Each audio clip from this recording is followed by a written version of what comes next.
Somos lo que conversamos. Conduce Federico Joanón. Patricia Arancibia, historiadora y escritora.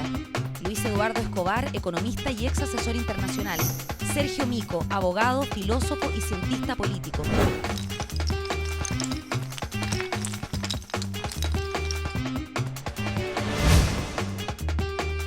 SQC. Somos lo que conversamos. Hola, ¿qué tal? Acá estamos en Somos lo que conversamos, SQC, una nueva semana. Desde la Universidad de Talca, nuestro auspiciador y anfitrión, acá en su sede Santiago. A nuestros contertulios tradicionales, voy a cambiar el orden, siempre presento primero los contertulios, pero atendido la dignidad y categoría de nuestro invitado de hoy, lo parto presentándolo. Don Ricardo Lagos Escobar, muy bienvenido. Las presentaciones sobran, pero para ser formal, abogado, doctor en economía, presidente de la República entre los años 2000 y 2006. Para muchos, Capitán Planeta. Muy bienvenido. Muchas gracias por la invitación. Gracias. Bueno, y el resto de nuestros contertulios tenemos hoy día completo el staff, con Patricia Arancibia Clavel, historiadora, doctora en historia, autora de numerosas publicaciones, entrevistadora sagaz. Ay, gracias. Hola, Pati, bienvenida. Hola. Don Sergio Mico, abogado, cientista político, doctor en filosofía, profesor del Instituto de Asuntos Públicos de la Universidad de Chile. Hola, Sergio, muy buenas. Bienvenido. Y por último, nuestro último contertulio de siempre, don Luis Eduardo Escobar, economista, hay tanto abogado, economista, candidato a doctor en economía y asesor de empresas. Hola, Luis Eduardo. Hola, gracias, bienvenido. Bueno, y yo quiero partir presentando el libro que quizás como excusa nos convoca. Así lo vivimos, la vía chilena a la democracia, de don Ricardo Lagos Escobar, aquí con nosotros, y con la excusa de este libro vamos a conversar sobre política, sobre actualidad, pero sin perder la referencia del libro, que es la historia de los últimos 40 años de política, ¿no? Pati, ¿por qué no abres el...? No abro el fuego. Bueno, en primer lugar yo quiero agradecer a don Ricardo que esté con nosotros y en segundo lugar también felicitarlo porque es muy bueno que las figuras públicas dejen testimonio de lo que han realizado, digamos, en su obra pública. Yo leí el libro de don Ricardo, me parece interesante, entretenido, de repente un poco fuertón en algunos términos, pero es un libro que obviamente aporta. Y como sé que hay miles de preguntas, yo quiero hacer dos, enfocarme en dos temas. Uno, que son macros, ¿eh?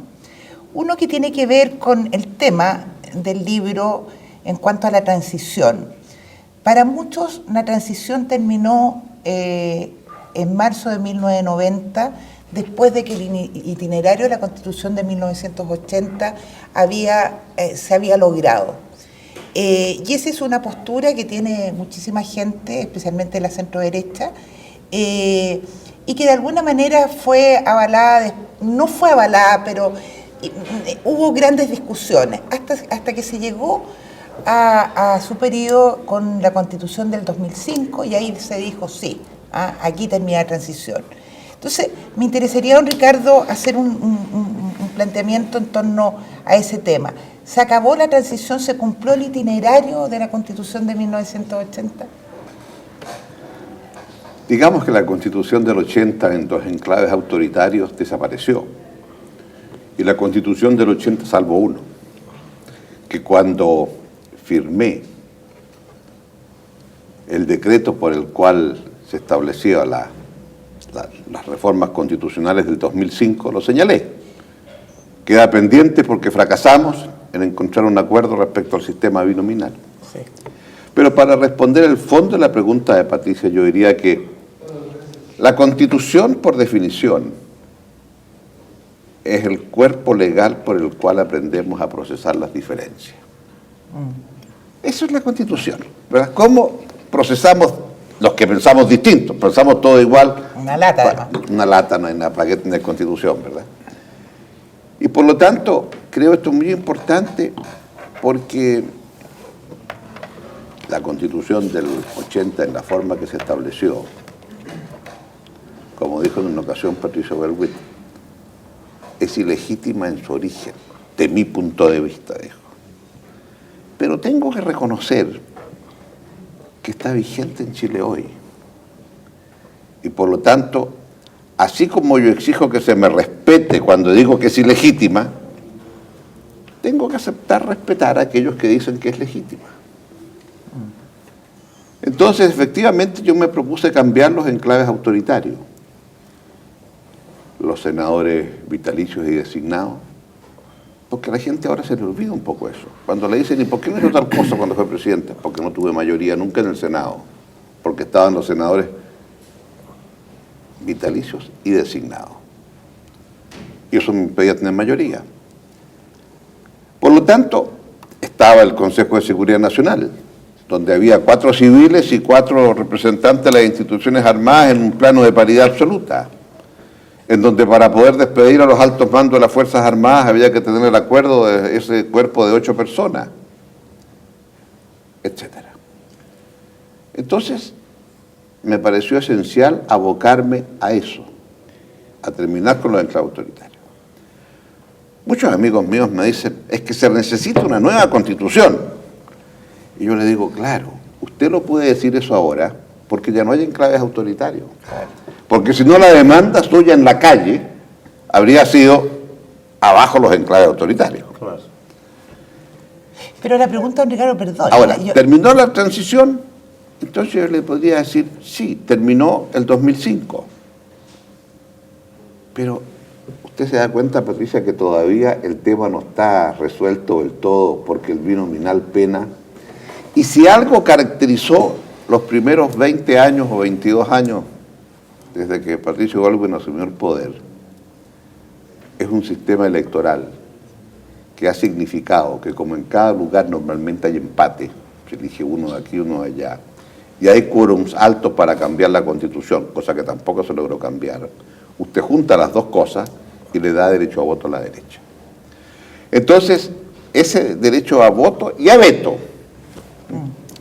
ese derecho a veto creo que nos coloca en una situación tremendamente compleja y difícil, porque cualesquiera que sean los otros temas que queremos tocar, hay un segmento del país que puede decir veto, y a partir de eso no se puede cambiar. Entonces creo que acá estamos en presencia de una caldera. Cuando yo veo lo que ocurrió el año pasado, las protestas, que no son estudiantiles, fueron mucho más profundas que eso. Cuando veo eso, digo yo, aquí tenemos un tema complejo, porque se están acumulando tensiones, que el año pasado hubo una explosión. Ahora hay una cierta tranquilidad, pero no se resolvieron los temas. Y por lo tanto, me atrevería a decir que mientras no resolvamos este tema del binominal, vamos a seguir teniendo todavía una tarea pendiente para decir, cerramos la transición. Y esto dicho por mí, que sí, escribí un librito una vez que se llamaba Después de la transición, allá por el año 94. Muy bien. Déjame hacer don Ricardo, y cuando usted firmó ese decreto después de negociar las reformas, ¿no? Vislumbraba que esto iba a ser, esto pendiente del binominal iba a ser una bomba ahí en el corazón. Sí, lo dije cuando promulgué aquello. Que faltaba, pero el nivel... Y que a la larga dije, tendrán que ser otros los que lo hagan, ¿no? O sea, se va a abrir camino a eso, porque ese tema... Ahora, tengo otra forma de decirlo. Un presidente de la República, su discurso más importante es el mensaje del 21 de mayo. Yo fui presidente 6 años, 6 mensajes presidenciales. En 4 de los 6 dije, hay que cambiar el binominal, será un cáncer que corroe la democracia chilena. Usé la palabra tal cual. Y dije algo más fuerte en un momento dado, que me salía el libreto, o sea, eso no estaba escrito en lo que tenía que leer, dije. Y mientras no se cambie, vamos a tener muchos senadores designados, como los que estoy viendo en esta sala recién elegidos. Espérate, me falta la última parte. No, porque, pero espérate, es que bueno, en ese punto en el te voy a ceder. Gracias. No, si sabemos que queda otra mentira. Esa era fácil para empezar, Patricio. Pero el tema... ¿Era muy arriesgado mantener el sistema de los senadores designados justamente con la intención de modificar la Constitución? Pero porque la correlación había empezado a cambiar, ¿no? En el momento en que usted senador elimina a los senadores designados, pierde la posibilidad de constituir una mayoría que le permitiera cambiar la Constitución, ¿o no? ¿Cómo se evaluó eso? El tema de los senadores designados era un tema relativo. Con el presidente Frey cambió algo, en el sentido que el presidente Frey fue, pues, senador. Claro. Bueno, fue Asumió senador como vitalicio, claro. pero él como presidente de la República le tocó enfrentar el primer cambio de senadores designados, y en donde el presidente de la República nombró a dos. Nombró al rector, Edgardo Benninger. Edgardo Benninger como exministro y a Parra, Augusto Parra como ex rector. Eso es muy chileno, ¿eh?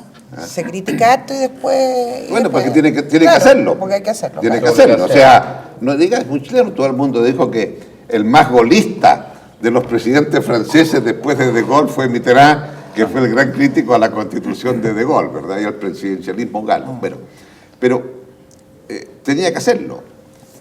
Ahora, era complejo que el Consejo de Seguridad Nacional nombraba los senadores en representación de las Fuerzas Armadas, a propuesta de... Entonces, era un tema, no era claro a quién iba a favorecer aquello, porque si entiendo bien tu pregunta, Luis, es, si hubieran existido los senadores designados, estos a lo mejor a medida que pasaba el tiempo iban a favorecer a la concertación. Claro. Después de 8 años no nos favorecieron, porque siguieron eligiéndose mayoritariamente, ¿verdad?, los que nombraba la Corte Suprema, los que nombraba, en fin.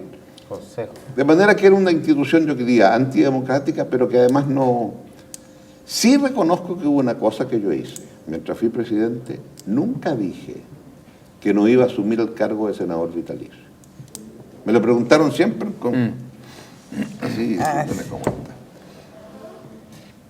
Y por una razón muy simple. Si hubiera dicho no asumiré, no estoy seguro que esa parte se hubiera volado. ¿Eh? Claro. Esto de tener al agua en el Senado más mejor, corremos. Bueno, Lleguemos a un acuerdo. No, yo perdón, y en No, este- además que ya a esas alturas el senador designado No sé. estaba ya, no era senador. Es obvio que había que ir en un proceso hacia la vuelta a la democracia, pero mi pregunta, don Ricardo, era un poquito más malula, porque mi pregunta iba a saber si usted estaba de acuerdo que en la Constitución del 80 se dice que va a haber una elección, un plebiscito en 1988, y que si se pierde se entrega el poder y si se gana, digamos, sigue Pinochet. Es decir, es un itinerario fijo desde 1980. Entonces mi pregunta va a que muchas veces la concertación se ha arrogado la autoridad completa de la vuelta a la democracia. Y yo diría que habría que matizarlo, porque obviamente ningún dictador entrega el poder, ¿no es cierto?, de la forma en que se hizo, pero no en el momento, sino que ya planificado desde el año 80. Entonces me encantaría un juicio suyo sobre eso.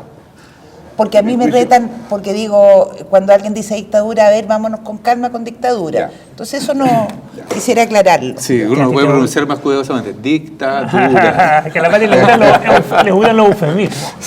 No, me parece que es una pregunta importante. ¿Por qué? Porque la discusión que hago yo respecto a la legitimidad de la Constitución, ninguno de nosotros dudó que la Constitución en su origen era ilegítima, por la forma en que se generó. Se votó en un plebiscito sin registros electorales, nada. Las condiciones en las cuales se votó el año 80, Yo voté, yo fueron también escandalosas. voté el año 80, ¿verdad? Bueno, pero usted no podía permanecer en los registros electorales para contar los votos. No podía estar ahí, lo echaban. Bueno, eso, Sí. bueno, no entremos en eso. Por lo tanto, los planteamientos como oposición fueron muy claros dentro del debate que había en esa época, ¿verdad? de los que eran partidarios de todas las formas de lucha, lo cual implicaba, ¿verdad?, formas que podían implicar la violencia militar, y los que pensábamos que ese camino no era conducente y que probablemente haya que buscar otras formas de resistencia civil pacífica, no violenta. Y a medida que los años fueron pasando, las protestas fueron ocurriendo con más fuerza, con menos fuerza, etc. Nos íbamos acercando al momento en que efectivamente se cumplía el itinerario de los 8 primeros años, que según cuentan las crónicas habrían sido originalmente 16, sí, es y verdad. habría sido el ministro del Interior, Sergio Fernández, que le dijo: general, ¿no cree que los 16 es mucho? ¿Por qué no hacemos un arito al medio? ¿Ah? Se parece harto a la verdad eso. Y hacemos un arito al medio y hacemos un plebiscito. Bueno, y efectivamente la sensación que uno tenía cuando ya estábamos en el 86, que el 86 va a ser un año muy decisivo, decimos, Claro. porque si no se produce el cambio que estamos pidiendo, ya vamos a estar encima del plebiscito.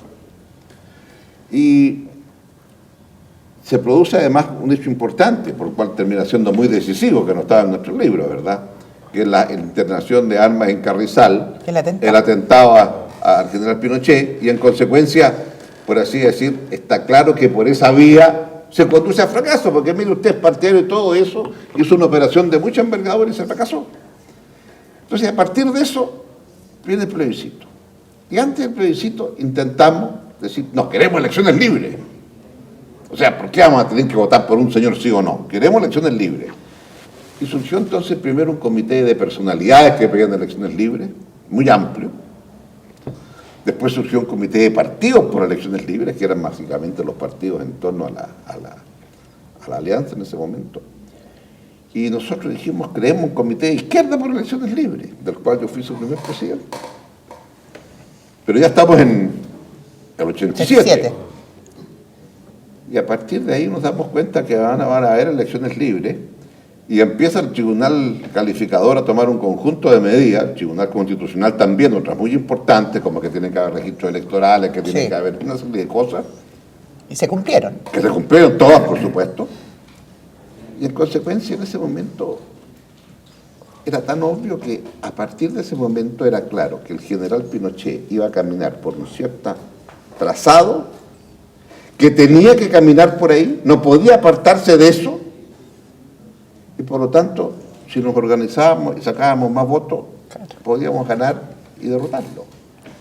Entonces, para responder esta pregunta, en ese momento conscientemente entramos en el itinerario establecido en la Constitución del 80, en el entendido que si lográbamos movilizar la ciudadanía, ganábamos. Y esto es lo que está en el Así lo vivimos. Eso fue una decisión muy acertada a la vista de la historia, ¿no? Pero en ese momento era muy difícil. Era un albur. A ver, cuento ahí Y algo. ya se está cuestionando. ¿Qué? Quisiera hacer ahí un aporte, porque el libro se titula Así lo vivimos, pero la cuestión es que hoy día hay 5 millones de chilenos jóvenes que no lo vivieron y que están siendo cada vez más críticos sus líderes, con respecto a entender que hubo algo entre el plebiscito del 5 de octubre del año 88 y ese plebiscito donde se aprobaron las reformas constitucionales del 89, donde la concertación no dio la pelea para ir más rápido. Don Ricardo, entonces... Pero eso es post-plebiscito. Estoy hablando de hoy día... Y Esos son los autoflagelantes. No, estoy hablando de los jóvenes que hoy día, por ejemplo, cuando viene está la película ahora del no. Y la película del no, entiendo, yo no la he visto, termino así, con una pregunta de si se traicionó o no se traicionó el espíritu del 5 de octubre del año 88. Era lo que tenía que hacer. Y usted, en ese momento, es que don Ricardo, esto es re importante, don Ricardo, cuando llega la negociación con el ministro Cáceres, don Ricardo, usted dijo no. Nosotros debiéramos exigir más, nos estamos tragando todas estas ruedas de carreta. Y hay un debate que cuenta la historia, donde don Patricio, Raúl Silva, si mal no recuerdo, dijeron que había que aceptar. Entonces, de repente los jóvenes, y con esto termino, dicen, no habrá demasiada transacción, los nuevos jóvenes. Yo viví ese periodo y yo creo que fue una decisión acertada. Pero ¿qué le diría a usted a esos jóvenes que dicen, sabe que se pudo haber hecho más?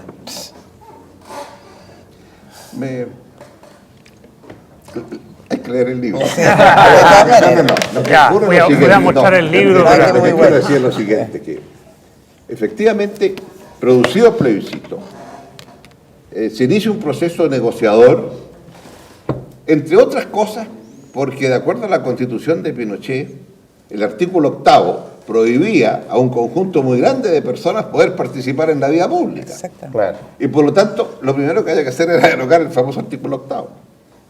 Entonces se inició una negociación que termina siendo algo difícil de comprender hoy día, en donde estaba Cáceres como ministro de Interior, Claro, ese. y al frente de Cáceres está Elwin y Sergio Onofre Jarpa. Sergio Onofre Jarpa como representante de Renovación Nacional, que tenía un secretario muy joven en aquellos años llamado Andrés Alamán, que todos decían que era una joven promesa. Y que quizás sea el futuro presidente de Chile. Vaya a saber Nunca se uno. sabe, nunca se sabe. Vaya a saber uno. Entonces, las negociaciones finales es Elwin, Jarpa y Cáceres. Y en esas negociaciones finales llega un momento en el cual nosotros pedíamos el cambio al binominal. Claro. Ese era el elemento central. Había en la Constitución, esto debe ser a lo mejor muy latoso, ¿no? No, no, esto es había en la fascinante. Constitución una falla. Y era que los quórums para cambiar la Constitución eran altísimos. Pero el capítulo que decía de la reforma a la Constitución, Se podía cambiar como... con un quórum de simple mayoría. Exactamente. Entonces, la única forma era hacerlo en 2 tandas. Con simple mayoría cambiamos el capítulo que dice cuáles son los quórums y luego entonces cambiamos los quórums y luego cambiamos con todo. simple mayoría cambiamos el resto. Pero eso ustedes lo sabían ya en ese momento. Sí, Porque- por supuesto. Y por lo tanto, ahora estábamos conscientes de que eso era una maniobra arriesgada, porque podían decir, usted se está riendo de nosotros, no cumple el espíritu es alto quórum. ¿Ah? Bueno, era una maniobra arriesgada, estoy de acuerdo. Y por esa razón, cuando se empieza la negociación, y usted dice, pido esto, el cambio binominal, Y se lo niega. se lo niegan. Entonces, después cuando ellos dicen, y queremos cambiar el artículo de los quórums, de la reforma, 68. entonces yo digo, no, aquí una por otra. Si no, no. Y si no, no, estábamos declarando lo que íbamos a hacer después cuando... Tampoco iba a haber arreglo para el artículo 8º, Pero, don pero ya Ricardo, estábamos espera, declarando espera un poquitito. lo que venía después. Ya. Lo que venía después era un cambio que le podían decir, usted está violentando el espíritu de la Constitución. Y estamos en otro lío y no sé a dónde vamos. Claro. Don Ricardo, vamos a irnos a corte, pero antes, no sé, mi sensación, yo no soy experto en historia como la Pati, ni soy sociólogo, ni antropólogo, pero mi impresión es Como que... siempre abogado. Soy un simple abogado. Es que Sergio fue muy atrás. Yo creo que la crítica que está en el aire hoy día de los jóvenes que no vivieron de esta etapa, más que a ese momento de negociación que es muy lejano y difícil de conocer además, se centra más bien en cómo quedó la Constitución. Estoy hablando de gente que sabe algo de Constitución y de legislación. Cómo quedó la Constitución el 2005 después de su reforma. Cómo lo del binominal uno puede entenderlo, parte de una negociación, pero cómo no se rompió la rigidez para reformar la Constitución. Ah, bueno, porque eso no se lo van a dar nunca, pues. Pero entonces esa fue la Bueno, decisión suya. No, no, ¿O eso? no. ese o sea, fue- oiga, esa fue la o sea, decisión se de bajaron quórum de 2/3 a 60%, o sea, hubo disminución de quórum. Pero eso es a la vez es una negociación, porque ¿cómo no se le ocurrió tal cosa? No, pues, eso ya me No se parecería po- una no- falta no- de respeto por a eso la no se inteligencia humana. podía más. Ese fue lo máximo que se O sea, pudo. lo que estoy diciendo Porque hoy día es- tenemos clausurado, Pero ¿no? vea usted lo que ha pasado después de todo lo que ha pasado. Cuando me dicen, ¿por qué no es una reforma tributaria? Ve usted la reforma tributaria que han mandado hoy día al Parlamento, como la dijo Mario Bray, su reforma de Macetero, ¿verdad? Entonces, lo que quiero decir con esto es que me parece que lo que estamos viendo hoy a lo mejor les puede dar a entender ellos, porque le voy a terminar lo que me dijo Sergio.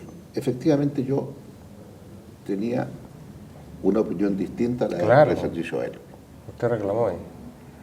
Y en esa reunión final de la concertación era muy claro. Entonces yo empiezo a preguntar, una serie de preguntas, porque estaba en contra. y ha sido una de las pocas veces que he visto a Patricio Aylwin enojado, golpeó la mesa y respondió fuerte. Porque claro, estaba terminada la negociación. Entonces lo que había que hacer era decir sí, aceptamos, y votamos que sí en el próximo plebiscito, porque hay que hacer un plebiscito. O yo mantengo mi punto de vista y yo y mi partido llamo a votar que no. Entonces yo pregunto, si hubiéramos hecho aquello, ¿qué habría ocurrido en Chile? Se acaba la consultación antes de nacer. Y continuamos entonces con el candidato Vigi o quien quiera que sea. Entonces, lo que te digo esto porque las negociaciones son las negociaciones, por supuesto. Cuando me doy cuenta, usted sabía lo que iba a ocurrir, por cierto, y la respuesta de Aylwin fue decir, yo preguntaba, ¿cuáles son las garantías? Entonces me dice que la garantía es una cena al día siguiente en la casa de Rivadeneira, etcétera, etcétera, donde vamos a brindar por el cambio del binominal, escúcheme, el cambio del binominal, porque como Renovación Nacional y la Concertación están de acuerdo en que hay que cambiar el binominal, juntos vamos a hacer mayoría y lo cambiamos. Primera decisión de la legislación del año 90. Y aquí estoy yo conversando con ustedes, esperando que cumplan el cambio del binominal. Pero buena respuesta. Vamos a ir a un corte y volvemos aquí a SQC, Somos lo que conversamos. Gracias. Estás viendo Somos lo que conversamos. Conéctate con el Mostrador TV.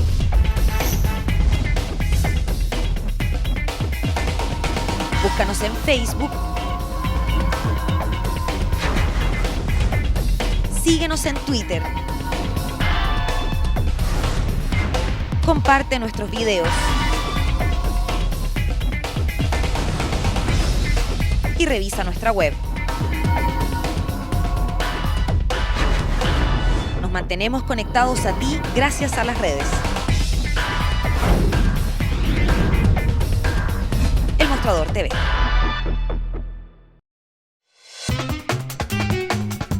Estás viendo Somos lo que conversamos.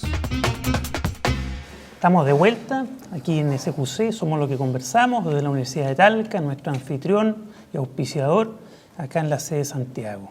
Estamos los contertulios de siempre, acompañados por don Ricardo Lagos Escobar. Y bueno, aprovechemos de hacer una última pregunta respecto del libro propiamente tal, el último libro de don Ricardo Lagos. Este libro es su no sé, biografía, es su memoria propiamente tal, su legado a nivel político e intelectual. No son memorias. Memoria es algo que hay que hacerlo con mayor seriedad y precisión. Estos son más bien trazos de elementos que pasaron y que me tocó vivirlos a lo largo de lo que ha sido mi vida. Pero yo diría que ya llegará el momento de escribir memoria. Mientras tanto, todo está en ejecución. Hablemos entonces un poquito de... Tiene un archivo muy bueno. Hasta terminó el 2006, no resistí porque en muchos lugares, esto se publicó primero, como ustedes saben, en Estados Unidos, me decían, bueno, explique, si las cosas las han hecho en Chile y les ha ido tan bien, ¿por qué las protestas de los estudiantes hoy? Claro. Entonces esa es la razón por la cual escribí un capítulo final que, a modo de epílogo, dije, tratando de entender que en 20 años, si usted tiene un conjunto de políticas, de instrumentos propios de una determinada forma de entender el país y tiene éxito, usted va a cambiar el país. Si cambia el país... Y lo cambiamos. Y si cambia el país, tiene que cambiar los instrumentos, las políticas, tiene que cambiar las prioridades. Si tiene un país con un 40% de gente viviendo en pobreza y la redujo, y tiene sectores medios emergentes, más empoderados. Bueno, ¿y gracias a qué se cambió? Gracias al modelo se cambió. Por eso hablemos del modelo, y eso ya nos metió en tema aquí, don Ricardo. Modelo económico, modelo político que tenemos hoy y que está crujiendo por algunos lados. Su imagen de este crujir es algo muy potente o es algo más cosmético? ¿Basta con algunos ajustes para mejorar y mantener el modelo? ¿O ya hay que ir a algo más de fondo? No, yo ahí digo que hay 3 ciclos que concluyeron en el país. El ciclo político, que implica, digamos, la Constitución, el derecho a veto, lo que hablábamos de antes, sí, con el binominal. 2, el ciclo económico, en virtud del cual lo importante es aumentar ingresos por habitante para mejorar indicadores económicos sociales. ¿Por qué? Porque cuando nos acercamos a los $20.000 de ingresos por habitante, esa relación tan estrecha deja de serlo y lo que pasa a explicar el mejoramiento de indicadores económicos sociales es distribución de ingresos y no el ingreso por persona. Y como tenemos una distribución de ingresos muy mala, entonces digo, ahora la tarea número 1, más que cómo hacemos para que siga aumentando el ingreso por persona, es cómo cambiamos distribución de ingresos. Tarea económica número 1, que implica. Y la número 3, ¿cuál es la número 3? Que usted tiene que cambiar lo que son las demandas sociales del país. Porque tiene que hacerse cargo de lo que implican los sectores medios emergentes en Chile, que tienen otras demandas, pero más importante, exigen más participación, se sienten más empoderados y por lo tanto tienen mayores conocimientos. No diría que estamos volviendo a la etapa, ¿verdad?, cuando en la Inglaterra de 1700 sacan un periódico, y porque sacan un periódico que tema los temas públicos, entonces los filósofos franceses dicen, ¿y por qué ahora va a ser el rey el único que resuelve los temas públicos? ¿No es que ahora los que sabemos leer y escribir, leemos el diario y ahí están los temas públicos? Yo también tengo opinión, no hay que hacer leer ahora. Y está el diario, sale todos los días. Y se le ocurrió inventar la democracia. Entonces, representativa, porque elegimos un representante. Y ahora estos sectores empoderados, que saben tanto y que exigen participación, bueno, ¿cómo usted les va a dar una institucionalidad para que expresen esa demanda de participación? Y si no, entonces usted ve, pues ve Aysén, ve Punta Arenas, ve Calama. Si no ocurren estas 3 cosas, ¿está en riesgo la paz social? Ah, bueno, claro, o sea, yo creo que cuando termina un ciclo de esas características, ¿no?, entonces creo que allí está en riesgo la paz social. Ahora, no resisto una pequeña digresión respecto al modelo. Porque el modelo, ¿de qué modelo hablamos?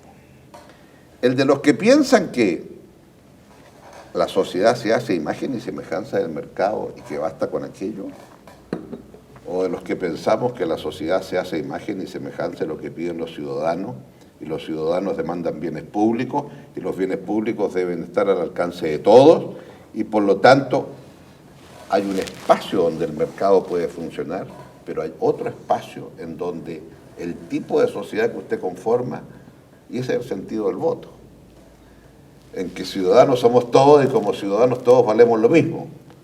Cuando es el mercado, consumidores somos todos, pero consumimos distintos según el tamaño del bolsillo. Entonces aquí tenemos un tema que es bien una línea divisoria, digo yo. Si me guío por aquel que acaba de celebrar y festejar sus 100 años Milton Friedman, claro, yo entiendo. Pero también entiendo, ¿verdad?, que incluso Milton Friedman inventa, como sabe nuestro distinguido economista don Luis Eduardo, el impuesto negativo, ¿verdad? En donde, precisamente porque es tan pobre, que le van a dar una cantidad de recursos que va a financiar el que paga los impuestos positivos. Y ese es el impuesto negativo, ¿verdad? Pero eso es una decisión de los ciudadanos. Pero ¿cómo se llega a eso? Eso es importante, don Ricardo. Se llega a eso a través de la política. No, pero ¿cómo se llegó a eso? Es decir, ¿cómo se llegó a que una clase media emergente necesitara empoderarse, realmente ser democrático, querer decidir entre el mercado o la ciudadanía?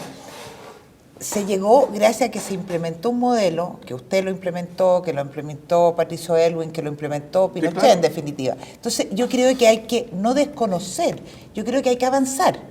Y en eso yo comparto lo que usted dice ahí de los ciclos cerrados. Pero eso no significa que cuando uno cierra el ciclo está despreciando lo anterior. Es la base de lo anterior. Por supuesto. Y que se mire así, porque no se ve así. No, pero no se ve así, pero así es. Y yo creo que el genio histórico también de la concertación fue aceptar una economía abierta y de mercado que dio crecimiento económico, hubo políticas públicas para los pobres, pero eso ya es completamente insuficiente. Hace falta un nuevo pacto social. Un nuevo pacto social y político, pero el problema, don Ricardo, es que uno ve, usted ya antes de las protestas planteó las 7 tareas, entonces dijo ya, reforma tributaria para la igualdad, políticas educacionales, una revolución de verdad, democracia 2.0. 2 años después de ese documento, uno le da la impresión de que no hemos avanzado. Oye, como los grillos, Claro. Entonces, falta liderazgo. Y usted fue convocado junto con los otros 3 expresidentes de la concertación a hablar con el presidente Sebastián Piñera. Hubo un momento en que uno quiso creer que era posible un pacto político nuevo, pero no se logra. Y uno siente como que se empieza a estancar la política. Y termino con esto. Y si la política no hace la redistribución económica, se desprestigia la política. Y hoy día, acaba de salir el día de ayer, una encuesta donde nuestra Cámara de Diputados, nuestro Senado, tienen 14%, 16% de confianza. Escucha, qué harto. Es un desastre, ¿cómo va a ser alto? Es un desastre. Entonces, ¿qué salida puede tener? ¿Qué salida tiene esto, Ricardo? Bueno, y le puedo agregar claro. un adendum a eso. ¿Cómo ve usted en este contexto el papel de las terceras fuerzas, digamos, Marco Enrique Minami y otros Andrés Velasco, un buen punto. Andrés Velasco, Parisi, etcétera? ¿Qué papel van a jugar ellos en todo este enredo? Bueno, yo creo que lo que está ocurriendo es que Chile históricamente ha sido una sociedad de 4 o 5 grandes corrientes políticas. Y sigue existiendo hoy. Tú tienes 2 en la derecha, tiene 3 o 4 en la concertación. Pero claro, el binominal obliga a este tipo de coaliciones para poder subsistir, lo que está pensado así, ¿verdad? Y por lo tanto, la riqueza y diversidad empieza a perderse en la bruma de 2 coaliciones. Y en consecuencia, el sistema no da cuenta de la riqueza de visiones políticas que hay, porque obviamente que es distinto el planteamiento de un demócrata cristiano, de un socialista, un PP, etcétera. Y por lo tanto, esas terceras fuerzas son expresión de la incapacidad de tener salidas del sistema clásico, de estas 2 fuerzas. Y la sociedad chilena está más sofisticada, quiere blanco tinto. Sí, pero es que dentro del tinto yo quiero un Cabernet Sauvignon. No, es que, oiga, el Cabernet salió muy bueno, ¿por qué no me pruebo un Cabernet? Entonces, eso yo creo que es lo que está explicando las terceras fuerzas. Ahora, el drama de las terceras fuerzas, que mientras usted no cambie el sistema, las terceras fuerzas terminan siendo, mire todo lo que implicó esa tercera fuerza durante 20 años que fue el Partido Comunista y hasta que no se hizo una trabajosa negociación para darle un hueco y un espacio, no habrían llegado nunca al Parlamento. Entonces, creo que eso es tremendamente negativo. Ahora, que esas terceras fuerzas son un llamado de atención, porque digámoslo francamente, la ciudadanía ve a la clase política, pero la clase política también la ve junto con la clase empresarial, o sea, son todos lo mismo, es una élite que está, etcétera, etcétera. Y eso creo que es tremendamente negativo como país. Entonces la pregunta que uno tiene que hacerse es, a ver, si estamos de acuerdo en que esos 3 ciclos terminaron, ¿cómo damos paso a un nuevo entendimiento social amplio de la sociedad chilena? Y si no lo hacemos, nos empezamos a quedar atrás también con respecto a otros países. Sin duda. Porque estamos muy orgullosos de lo que hemos hecho, oiga, pero hasta por ahí nomás, oiga, mire usted con qué fuerza está ralentizando Perú, con qué fuerza irrumpe Colombia, con qué fuerza... Bueno, Brasil. El mundo se sigue moviendo y nosotros aquí me temo que estamos en una discusión mucho si son gangos o podemos. No estamos discutiendo qué es lo que son, ¿no? ¿Hay posibilidad de que alguien tome el liderazgo, don Ricardo? Sí, ¿Le porque ve cara a eso? a raíz de eso yo le quería preguntar a don Ricardo, porque en su época usted estudia las cosas y usted tiene fama y lo sabe, estudia las cosas, analiza, pero cuando usted se convence de algo, toca la mesa, golpea la mesa y dice, por aquí vamos. Estoy hablando como líder de partidos políticos, como líder político, qué es lo que debe hacerse. Pero resulta que eso no existe hoy. Y yo creo que lo que hace falta en eso, después me van a decir que yo amo a Lagos, pero... Nosotros sabemos ya. Lo que no es mentira. Lo que no es mentira. Pero se necesita un Lagos en el sentido, digamos, de una autoridad, de un liderazgo. Que toma ponga decisiones orden. difíciles. Y se lo digo en forma muy clara y franca, porque eso es lo que nos falta en Chile. Eso es lo que yo no veo. Chuta. Lo que a mí me parece, bueno, la palabra que tiene, pero lo que yo pienso es que hemos ido perdiendo la capacidad de tener una mirada más larga de lo que está pasando en el mundo, de lo que está pasando a nuestro alrededor. Nos ensimismamos, nos engolosinamos. Y que el mundo está bien enredado también, ¿no? Por cierto, y precisamente porque el mundo está bien enredado, usted tiene que tener una mirada más larga. Y es ahí donde lo que planteé con las 7 desafíos, que tenían que ver con temas de más largo aliento. Claro. ¿Cómo aprovechamos nuestra localización geográfica para hacer un puente entre el Asia pujante y América Latina? ¿Cómo aprovechamos, digamos, o pensamos o repensamos una demografía? Está de moda el censo, ¿verdad? Bueno, estoy seguro que el censo va a ver que o nos mantenemos o disminuimos. Y si no disminuimos es por la migración. Porque si la tasa de fecundidad de nuestras mujeres es 1.9, la población chilena, a partir del nacimiento y muerte, va a disminuir. Somos madres adolescentes pobres. El 22% de los niños chilenos son pobres. Pobre. Por eso. Entonces, Ahí ¿qué tenemos tenemos? nuestra... Y ahí Ahí entonces tenemos- nos genera un tema respecto de que, bueno, el crecimiento de Perú ha sido más rápido, el de Argentina más... ¿Qué pasa Eso con es. la demografía? ¿Qué pasa con los temas de cambio climático, energías renovables, etcétera? Son tremendos temas, pero que o los abordamos o nos vamos quedando atrás.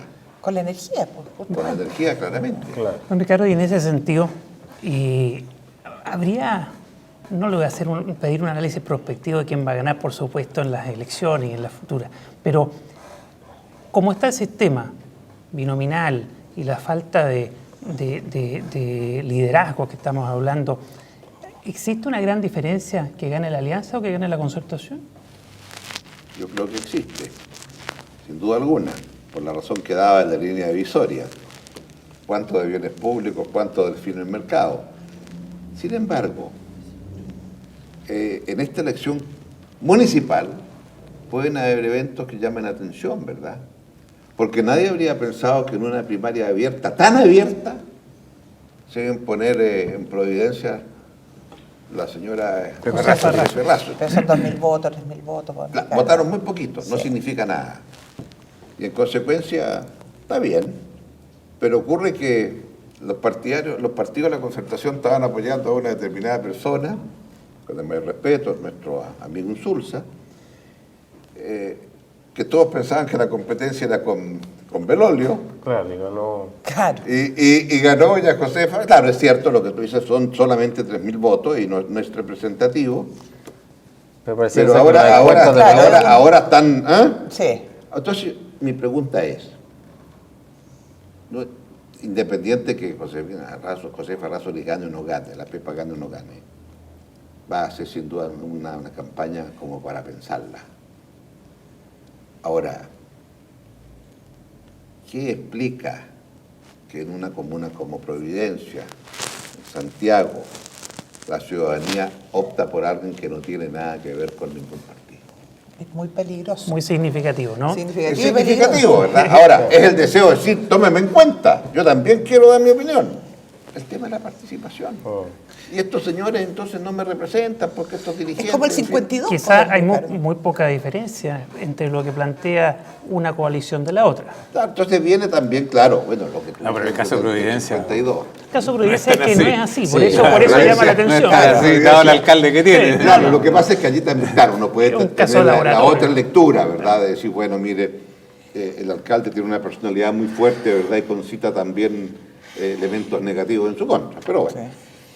Yo, Pero creo que estamos viviendo un momento muy especial en el país. Vamos a tener que... ¿Que cortar? Está No te estado puedo tan creer. entretenido. Se lo Una puedo. sola Ya, última Mira, pregunta. si alguien está como atravesado con No, yo una estoy pregunta, atravesado porque dale, es estoy momento. preocupada. Acabo de hacer un par de entrevistas sobre el tema de la Haya, el canciller y el embajador de Perú en Chile. Y me interesa mucho, don Ricardo, usted que sabe por dentro lo que son nuestras relaciones internacionales y específicamente con nuestros vecinos. ¿Cómo vislumbra usted lo que se nos viene muy, muy luego? Muy buena pregunta. Dicen que soy sagaz para hacer las preguntas. Yo creo que es un momento en el cual ambos gobiernos y ambos países debieran prepararse. Prepararse porque va a ser un momento difícil, primero, cuando sean los alegatos públicos. Porque los alegatos públicos van a ser duros y crudos. A la galería, ¿no? Sí, y porque allí se van a decir cosas un poco fuertes. Entonces yo creo que la opinión pública tiene que estar preparada. Los primeros alegatos los inicia el Perú, que es el demandante, y después quien responde es Chile. Pero estos primeros 3 días, que creo que son 3 días los alegatos orales que le corresponden a Perú y otros 3 días que responden Chile, esos 3 días la opinión pública debiera estar preparada. Ese es un primer tema. Dicho esto, la segunda preparación es para el fallo. Porque también los fallos muchas veces son como las elecciones. No se ganan ni se pierden, se explican. Y entonces, Qué bueno. ¿qué explicación se tiene? Porque uno podría diseñar situaciones en que a mi juicio sería un triunfo neto de Chile, pero en donde la contrapartida podría decir Chile perdió por razones 1, 2, 3, ¿me entiendes? Claro. Y viceversa. Entonces creo que esto obliga a algo cuidadoso, de una política de Estado de todos. Y la última reflexión, creo que siempre las relaciones con los vecinos son complejas y por lo tanto es lo que hay que dedicarle la mayor parte del tiempo. Yo siempre he dicho, mire, yo con quien tuve mayor cantidad de encuentros fue con Perú y con Bolivia. No obstante que con Bolivia no teníamos relaciones diplomáticas. Pero si mido en términos de horas con los respectivos, durante mi periodo, que fueron 6 años, me tocaron 6 distintos presidentes en Bolivia. Es compleja la cosa. Pero con todos ellos me entrevisté y con todos ellos dialogué y con todo, porque eso hay que hacerlo así. Y por lo tanto, creo que este es un tema que, como dice Patricia, va a ser muy complejo. Va a tener, los alegatos son ahora en noviembre, diciembre. Y luego entonces tenemos un fallo eventual a mediados del año próximo, o sea, cercano a la elección presidencial. Y ese va a ser otro momento también en donde uno tendría que esperar que haya altura de miras para... Política de Estado, ¿no? Para abordar aquello y una política de Estado. Muchas gracias, don Ricardo Lagos Escobar. Muchas gracias, queridos contertulios. Se nos hizo corto, Qué pena, pero bueno, cortísimo. pero es necesario... Quedaron varias preguntas en el tintero. Para Hay un libro que leer. Gracias por la invitación. Gracias a usted y somos lo que conversamos. Hasta la próxima semana, acá desde la Universidad de Talca, en su sede de Santiago. Chao. Nos vemos. Dejamos la reforma.